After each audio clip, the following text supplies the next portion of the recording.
Die Schwebebahn, translated into English quite literally, the suspension railway. The Schwebebahn is just that, a 13.1 kilometer long suspended train over the Wupper River, located in Wuppertaler, Germany, a mid-sized city with a population of roughly 350,000 in the province of North Rhine-Westphalia.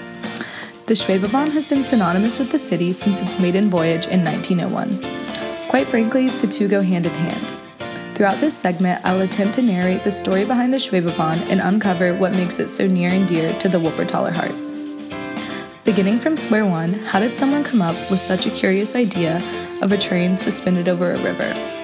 Well, it all began in the late 1800s. Germany was experiencing significant growth due to industrialization, and the large cities could not hold everyone. Dusseldorf, one of the larger cities near Wuppertal, had its population double in size from the year 1882 to 1892. With all of this growth occurring, many people opted to live in towns nearby. But even the nearby towns were experiencing massive population booms. Barmen and Elberfeld, two smaller towns that later merged to create Wuppertal, were among some of the rapidly growing places in the area. With growing population also came the need for growing transportation. In 1887, the two towns formed a joint commission to begin to investigate the idea of a suspended railway connecting them over the River Valley Path. In December of 1894, the commission came to the conclusion that the Langen system, designed by Eugene Langen of Berlin, suspension railway would be constructed. Construction began in the summer of 1898 and progressed very quickly. By March of 1899, the system was ready for a trial run. The official day of the first Schwebebahn run was March 1st, 1901. This day went down in city history as the official commencement date of the Schwebebahn and is still celebrated today.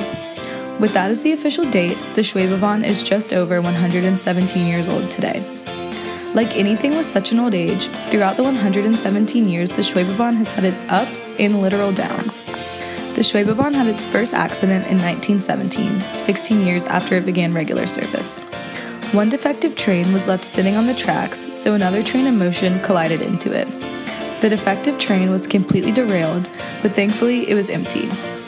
The moving train had only 4 passengers, and the worst injuries were just scrapes and bruises. The Schwebebahn stayed accident-free for a while, and by 1925, it had allegedly carried over 25 million passengers since its first run in 1901. The next major downfall of the Schwebebahn did not occur until World War II. In 1943, the North Rhine-Westphalia region of Germany was suffering heavy airstrikes by the Royal Air Force. This region of Germany was highly productive in coal mining and steel mills, so it was a perfect target. Unfortunately for Wuppertal and the Schwebebahn, in late May of 1943, the city was hit heavily. Up to 40% of the town was in rubble, Barmen and Elberfeld both sustaining much of the damage. Thankfully, after this point in history, the Schwebebahn began to turn around. In 1950, a new generation of carriages was open and spirits were on the rise. On July 21st, 1950, the Schwebebahn experienced one of its most legendary occurrences, the story of Tufi the elephant. Tufi was a young circus elephant who was performing in Wuppertal at the time. Franz Althoff, the circus director, decided to have Tufi ride the Schwebebahn as a marketing gimmick. Legend has it that Tufi was not so fond of this idea, and once she was on the train car, she began to trumpet and charge around the room. She broke one of the windows and fell down into the Wupper River below. Thankfully, Tufi survived the accident and only had a few minor injuries. She actually lived a long life and survived until the age of 49 after that. While the story is completely true, the famous photo of the incident happening is a hoax. To this day, the legend of Tufi remains very popular in Germany, and there's even a children's book, Tufi und die Schwebebahn, that retells her story. Although much has changed since the original Schwebebahn voyage in 1901, one thing has remained the same. Carriage number 5, also known as the Imperial Carriage. The Imperial Carriage was the first carriage used on an imperial test run of the Schwebebahn in 1900 by Wilhelm II. Carriage number 5 is still in commission today, and according to the Schwebebahn website, it has gone through painstaking restoration work. The Wuppertal Municipal Utility Company has it to use as the suspended lounge of the city. The carriage is open year-round, and rides can be reserved for pre-lunch drinks during the day or for its tour of lights during the evening. Hostesses in historical costumes ride on carriage number 5 and bring passengers back to the Schwebebahn beginnings of 1901. Not only can you take a leisure ride in the Imperial carriage, but also it's advertised as a great place to get married. Apparently, the carriage has room for up to 61 passengers, plus one licensed marriage official, so it's the perfect set for a quaint set of nuptials above the river. Today, 117 years later, the Schwebebahn can be found transporting roughly 85,000 passengers daily up and down the Wupper Valley.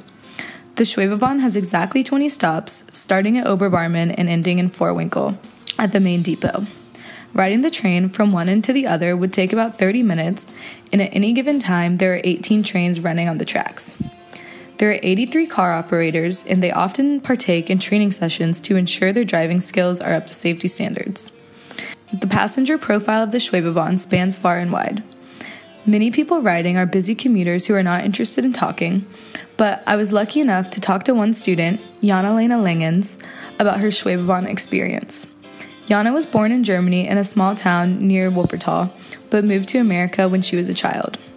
She is currently studying here in Wuppertaler and frequents the Schwebebahn to get to campus or to move around town and run some errands.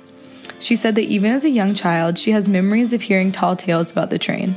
She told me it was funny because the idea of a suspended railway is made out to be so silly, especially when you're a kid growing up in this region of Germany.